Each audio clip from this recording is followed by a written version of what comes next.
As a CEO, one of your most important responsibilities is ensuring that your business has the financial resources to stay alive and deliver on its mission. There's a delicate balance to strike, though. Financial efficiency is crucial, but so is investing boldly in the key areas that will drive your company's long-term growth. Being overly frugal and cutting costs indiscriminately can starve your company of the resources it needs to innovate and expand, damaging morale in the process. And according to the Harvard Business Review's research, companies that invest strategically in critical areas like technology, people, and innovation are 2.5 times more likely to be market leaders. So, how do you make sure you're being efficient without being stingy? Well, there's no single right answer here, but some key principles to consider are: decide clearly on what matters most. By identifying the core areas that directly impact your company's mission and strategic objectives, you'll know where to invest generously. Then you can direct your saving efforts to other parts of the business. Netflix, for example, always spends heavily on content and technology infrastructure while staying very lean elsewhere. The Pareto principle, or the 80-20 rule, is a good tool to use here. What are the 20% of your activities that drive 80% of your results? You could also use Will Guidara's 95-5 rule. As the former general manager of 11 Madison Park, which was voted the best restaurant in the world under his stewardship, Will Guidara had a clear rule to managing a P&L. Control 95% of your costs aggressively and spend the last 5% lavishly.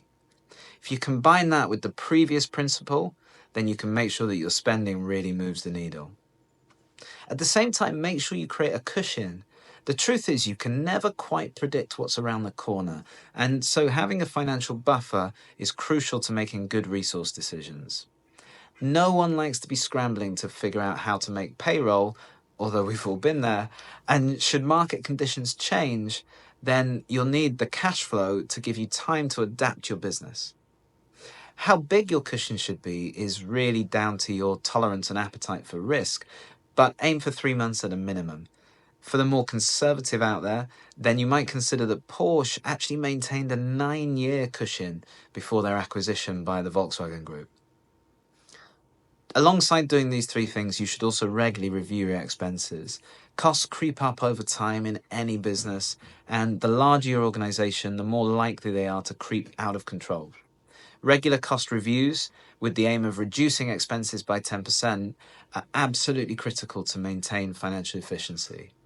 You might not be able to meet your 10% target every time, but if you do this twice a year, you'll keep a really firm grip on where your company's money goes.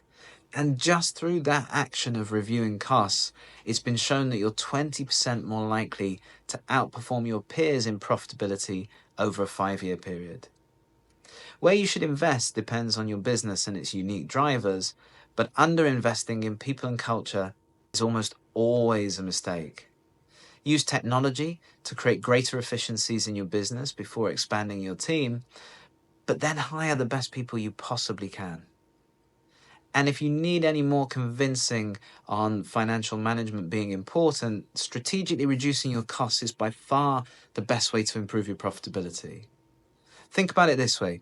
If you run a business with £1 million in annual revenue and £800,000 in annual cost, then that results in a £200,000 EBITDA. If you review and reduce your cost by 10%, then your new annual cost is £720,000. Now, on the same revenue, your EBITDA is £280,000, which is a 40% increase. And that's worth spending an afternoon or two on, right?